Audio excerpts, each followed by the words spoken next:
Começa agora a nossa revista semanal de educação Rede Escola. Nesta edição, vamos falar da presença da mulher na ciência, com destaque para uma das maiores cientistas brasileiras, a arqueóloga Niede Guidon. O povo brasileiro não conhece bem as suas origens, não é? E isso faz com que eles não entendam a tradição, a cultura dos povos indígenas que aqui viviam. E veja também o acesso de estudantes de escola pública ao acervo de audiovisual do Ministério da Cultura. É tudo muito novo para mim, vir num lugar desse, porque eu nunca, de jeito nenhum, fiquei perto de uma câmera, de nada, entendeu? É muito novo, muito interessante, pretendo voltar.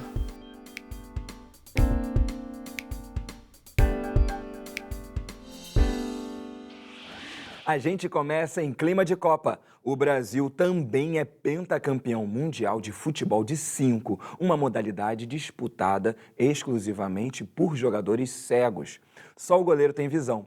Em Brasília, há 10 anos, um técnico de futsal começou a treinar jogadores com deficiência visual como uma forma de inclusão social e de desenvolvimento. Hoje, são mais de 20 atletas que treinam e representam o Distrito Federal em competições nacionais. E um dos atletas participa da seleção brasileira. Que o futebol é a paixão nacional, isso todo mundo já sabe, já virou até clichê. E em período de Copa do Mundo, acompanhar os jogos, seja pela televisão ou imaginando as jogadas ao ouvir pelo rádio, se tornam mais frequentes. Jogar aquela bolinha então é bom demais, não é? Espairece, faz esquecer os problemas e também diverte. Mas e se fosse desse jeito? Pois é assim que esses fenômenos jogam. Isso mesmo que eles são, fenômenos. Eles têm deficiência visual, mas nem mesmo ela faz com que eles deixem de jogar futebol. Recurso, Mori, pisa a bola. Aqui, nesse momento, é onde a gente larga a bengala e corre livre, né? Corre solto, livre. Então a gente se sente como se fosse uma pessoa normal, vidente, né? Correndo na quadra. O futebol de 5, como é chamado o futebol para pessoas com deficiência visual, é uma modalidade paralímpica e onde o Brasil, é claro, é uma das potências mundiais. Algumas diferenças são bem claras. A bola, por exemplo, possui guizos, uma espécie de sino para orientar os jogadores de onde ela está. Todos os atletas utilizam faixa nos olhos para evitar que qualquer um, com deficiência um pouco menos severa, possa se beneficiar. Além disso, pessoas importantes para o desenrolar da partida ficam do lado de fora. Um deles, é claro, é o técnico. O outro é o chamador. Ele não chuta a bola, mas tem um papel fundamental para sair o gol. O chamador ele é responsável por orientar o ataque do time, né? Alguns lances do jogo, como o pênalti e o tiro de 8, eu sou responsável também por fazer o barulho da trave, por exemplo, a trave direita e trave esquerda. Orientando, por exemplo, para eles saírem da marcação, quantos tem na frente, ir para a direita e para a esquerda, qual a melhor perna para chutar. Funciona como os olhos dos atacantes, né? Isso traz uma autoconfiança, constrói um repertório motor, dá autonomia para se locomover na cidade, sem necessitar de ajuda de ninguém. Estabelece também a relação do ganhar e perder com as condições que eles enfrentam no cotidiano, no dia a dia. O Marcelo já treina essa equipe há 10 anos e fazer isso já virou mais do que um trabalho. Todas as coisas que ele faz no dia a dia desde então são moldadas ao redor das 3 vezes por semana que eles treinam no Centro Interescolar de Educação Física. O técnico ressalta que os resultados chegam também à sala de aula, melhorando inclusive o rendimento escolar. O menino tímido passa a ser mais falador. Ele consegue participar mais da aula, desenvolve uma aceitação e um orgulho, né? Já que ele se vê como atleta, se vê como uma peça importante dentro da sociedade. Então ele não tem mais acanhamento de ser uma pessoa cega. O esporte para a sala de aula é fundamental. Voltando para as quadras, outro jogador que pode enxergar e é peça fundamental no jogo é o goleiro, que ajuda a orientar a defesa. Agora, você acha que ser goleiro em um jogo de deficientes visuais é fácil? Eu acho que no primeiro chute eu já entrei assim, achando, vou encaixar a bola, vai ser fácil. Eu lembro que no primeiro chute eu já tomei um gol já, e eu já falei, eita, vai ser mais difícil aqui. Você não consegue ter uma leitura corporal do chute deles. Então, assim, é realmente inesperado cada chute, né? Além da velocidade ser muito rápido. Futebol é pegado também no futebol de 5 também. Ninguém quer perder, não. Você não quer ganhar. Sem dó.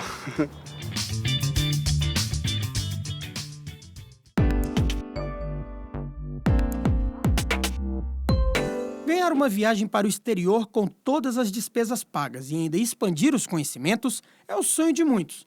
E é justamente esse o prêmio do concurso Caminhos do Mercosul, que está com as inscrições abertas e esse ano vai levar 3 brasileiros para conhecerem a Argentina. O ano passado, cerca de 1.200.000 brasileiros foram para o exterior. Viajaram, brasileiros que foram para o exterior. Desses, só 25% foram para a América do Sul. Quer dizer, é muito pouco. A gente conhece muito pouco a região. A gente não tem essa identidade latino-americana. Então, eu acho que esse é o principal elemento assim dessa redação, né, desse concurso, então, que se chama Caminhos do Mercosul. O concurso de redação tem como tema nesta edição os 100 anos da reforma universitária. Para esses estudantes do ensino médio, então, de escolas públicas ou privadas, que estão hoje com 16 ou 17 anos, que querem escrever, eles podem escrever de 10 a 20 páginas, que podem ser em vários formatos, podem desde ser um ensaio literário, pode ser história, né, sobre esse tema, que já é um tema que ajuda a que eles reflitam um pouco sobre a América do Sul. O Matheus participou da última edição e se surpreendeu com o resultado. Quando eu vi o resultado da minha lista, na lista lá do MEC, com 6 nomes, eu falei, meu Deus, sou eu. Aí eu chamei minha colega minha pra ver, provavelmente realmente não estava doido. Não estava. O nome dele era mesmo um dos que estava na lista dos vencedores e que tiveram a oportunidade de conhecer o Uruguai. A viagem foi uma experiência incrível. Eu conheci pessoas de vários estados do Brasil, além de conhecer os responsáveis pelo MEC, tanto a Sandra quanto a Daniele, que nos ajudaram para produzir toda essa viagem. Foi uma experiência mega, ultra boa. A gente visitou vários lugares, foi muito bom. Não tem nem palavras para descrever tanta coisa que a gente fez. Para ter a oportunidade de passar por uma experiência como essa, tem que se apressar. Para se inscrever, é preciso enviar o trabalho finalizado e uma série de documentos até o dia 2 de julho para o e-mail ai@mec.gov.br. Eles precisam também mandar autorização dos pais para viajar. Eles viajarão, portanto, desacompanhados dos pais, mas eles viajarão com uma equipe técnica do Ministério da Educação que já vem fazendo esse trabalho nas últimas 12 edições. O edital com todas as informações está disponível no portal do Ministério da Educação. A presença feminina na ciência.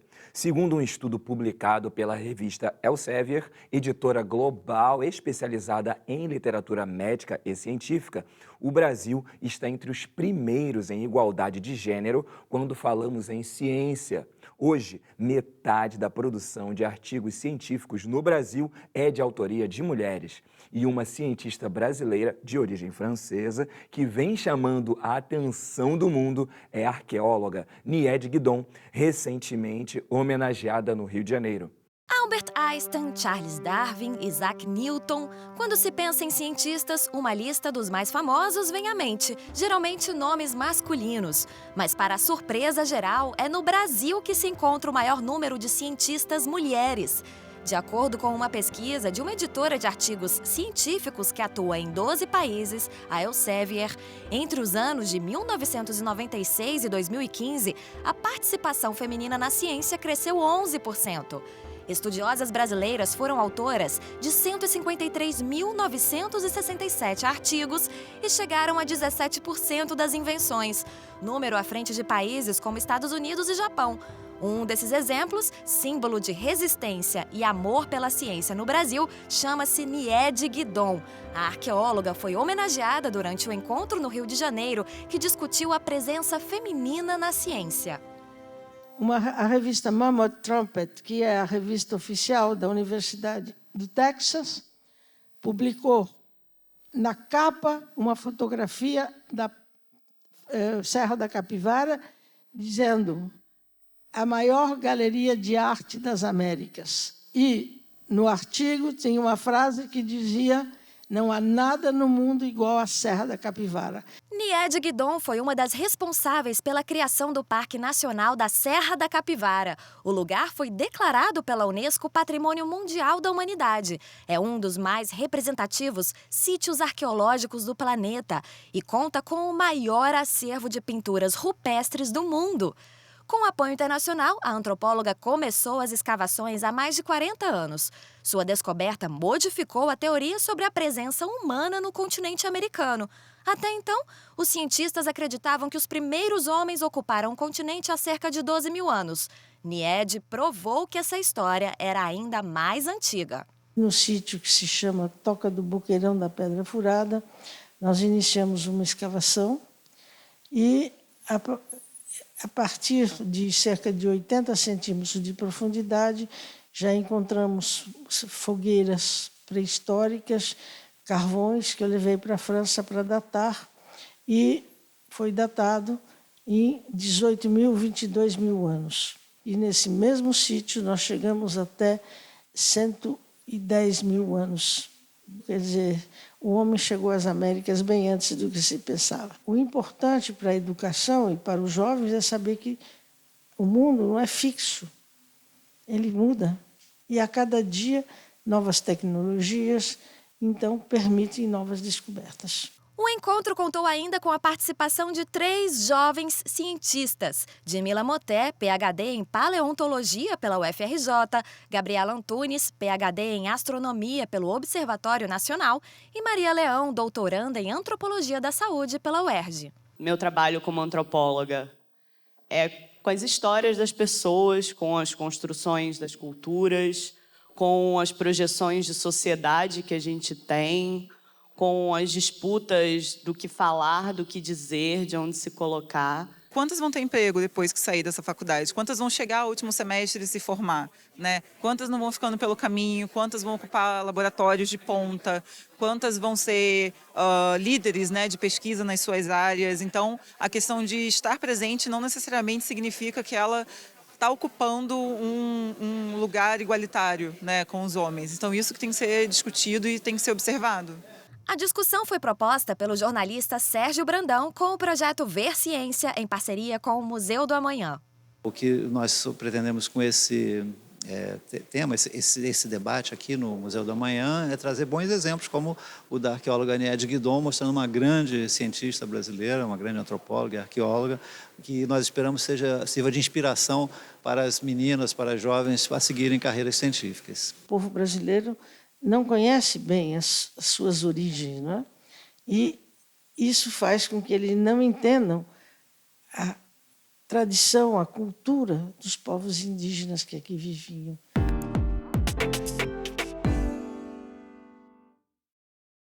Um estudo revelou que 49% dos artigos científicos publicados no Brasil são feitos por mulheres. Nós viemos até o UFRJ para entrevistar essas mulheres cientistas e saber se isso se revela na realidade ou não. Eu vejo muita participação das mulheres aqui, tanto uma participação ativa mesmo, quanto nas aulas, e eu não vejo mais distinção nessas coisas, então para mim é considerado uma coisa mais normal. Estou fazendo iniciação científica agora.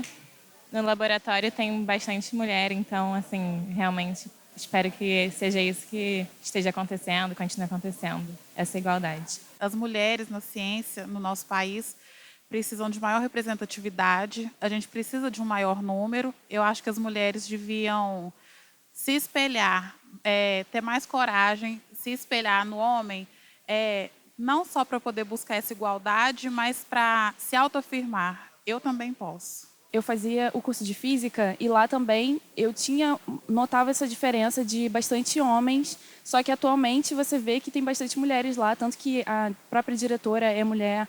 Então eu acho que essa evolução tem sido bastante importante para a gente, nessa conquista na área científica, e aí já é uma coisa que me deixa muito feliz. A mulher nas ciências, ela de repente pode encontrar mais dificuldades por conta de ter ambientes reconhecidamente muito masculinos ou não? Claro que sim, até porque, apesar de meu curso ser 80% de mulheres, muitas aulas que são professores geralmente mais velhos, né?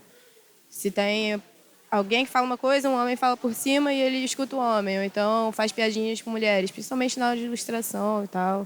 Eu nunca ouvi algo do tipo, isso não é para mulher. Graças a Deus, ninguém nunca falou isso para mim, eu sempre fui muito incentivada a seguir, a fazer o que eu quero e é isso. Eu faço parte de uma equipe de competição, Minerva Aero Design, que faz aeromodelos para competir internacionalmente. E há uns 2 anos atrás só tinha uma mulher na equipe. Hoje tem metade das mulheres fazem parte da equipe. Então a gente vê uma diferença muito grande. O acervo do Centro Técnico Audiovisual do Ministério da Cultura está aberto às visitas de estudantes da rede pública no Rio de Janeiro. É o programa Formação do Olhar, que oferece ainda oficinas e projeções de filmes. Os alunos do CIEP Hélio Pellegrino foram ver de perto o lançamento do programa. Com 33 anos de existência, apoiando produtoras independentes, o Centro Técnico Audiovisual do Ministério da Cultura abriu as portas para estudantes com o projeto Formação do Olhar. A gente oferece cursos gratuitos na área técnica. Então, por exemplo, tivemos um curso de produção sonora, vamos oferecer agora um curso de produção com smartphones, cursos sempre que tenham a ver com uma possibilidade profissional de atuação no mercado. Onde elas vão ter a experiência de poder manusear rolo de filme, ter experiência com animação, com produção, com pós-produção, com mixagem. Tudo isso é muito importante, gravação de áudio, gravação de DVD, tudo isso é muito importante para que elas possam vislumbrar, principalmente os jovens, um novo futuro pela frente. O audiovisual pode contribuir para a educação, principalmente em pesquisas científicas. A gente tem discutido isso, tem discutido com as prefeituras que têm se inscrito nos editais para que possam levar esse mercado audiovisual para dentro das escolas e também lançarem filmes através da educação. É tudo muito novo para mim, vir num lugar desse, porque eu nunca, de jeito nenhum, nunca fiquei perto de uma câmera, de nada, entendeu? É muito novo, muito interessante. Pretendo voltar. Um dia eu vou sentar aqui. Eu vou coordenar isso tudo. Enquanto Matheus sonha em ser diretor, Gabriel se encanta pelas máquinas de projeção de filmes antigas, como as moviolas. Achei muito legal, muito interessante a história e a quantidade de tempo que ela tem. Vinícius, produtor independente que utiliza o espaço do CTAV gratuitamente, é também professor de artes e animador. A animação brasileira é super talentosa, assim. Deveríamos fomentar mais isso e, na verdade, ampliar esse conhecimento nas escolas para que esses jovens tenham capacidade de criar suas próprias coisas. A educação através do cinema, ela pode ser uma via também importante, né, de formação de jovens, de oferecer uma perspectiva profissional, e o cinema ele só cresce, é um mercado que está em crescimento. Os filmes e tudo trazem muito a aproximação das pessoas. Muitas pessoas demonstram muitas emoções sobre os filmes e imagens que elas veem. Eu vou trabalhar atrás de uma câmera porque é muito bom. E outra instituição importante que tem programas de visitas guiadas para estudantes do ensino público é o Museu da República, que funciona no Palácio do Catete, prédio que foi durante anos sede do governo federal e residência oficial do presidente do país.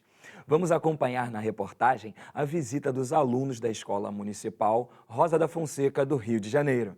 O casarão é do século XIX, mas foi no século XX que esse palácio ganhou luz própria e entrou para a história por se tornar a sede da Presidência da República, já que o Rio era a capital do país.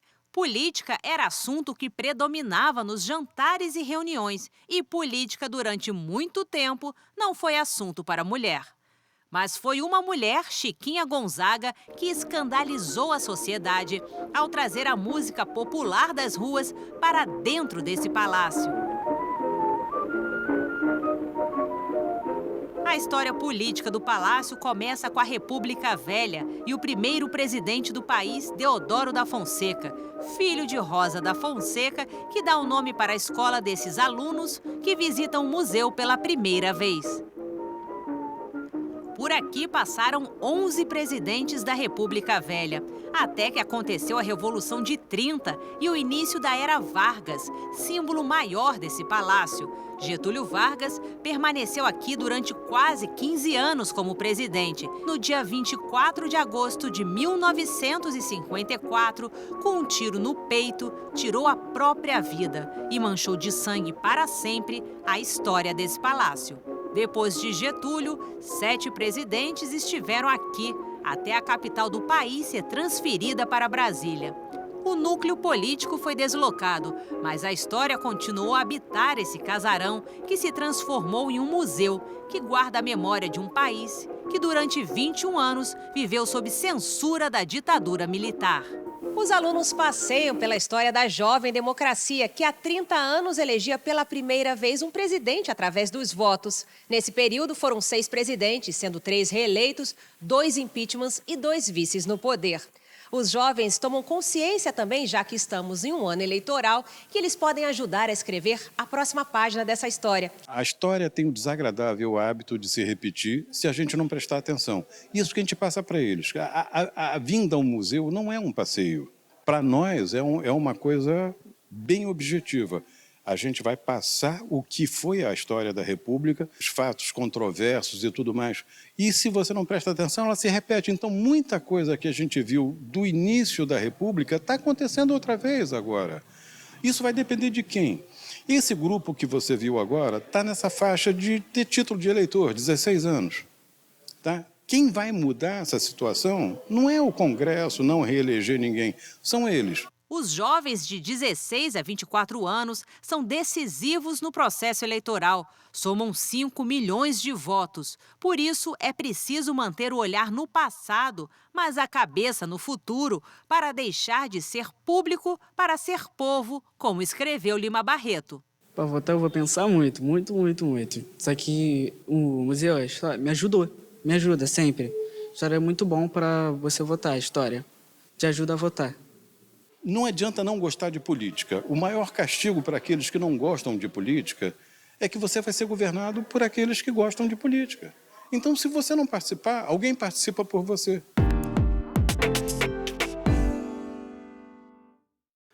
Já estão abertas as inscrições para o 5º CONEDU, Congresso Nacional de Educação, que será realizado em outubro no Centro de Convenções de Pernambuco. A CONEDU 2018 vai mostrar vivências educacionais entre profissionais com diferentes atuações, promover o debate sobre as experiências educadoras das escolas e universidades e apresentar os atuais focos de discussão na área da educação. As inscrições estão divididas em categorias: estudante de ensino técnico ou médio, estudante de graduação, professor de educação básica, estudante de pós-graduação, professor de ensino superior e profissionais. E para participar do evento é só entrar no site conedu.com.br. Assim a gente encerra essa edição da Rede Escola, que destacou a presença da mulher na ciência. A gente volta na próxima semana, na sexta-feira, vocês sabem, às 19h.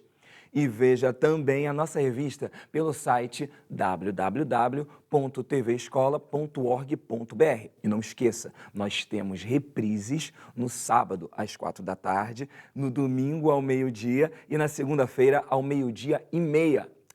Sem esquecer que também temos todos os programas no YouTube, www.youtube.com/tvescola. Tchau!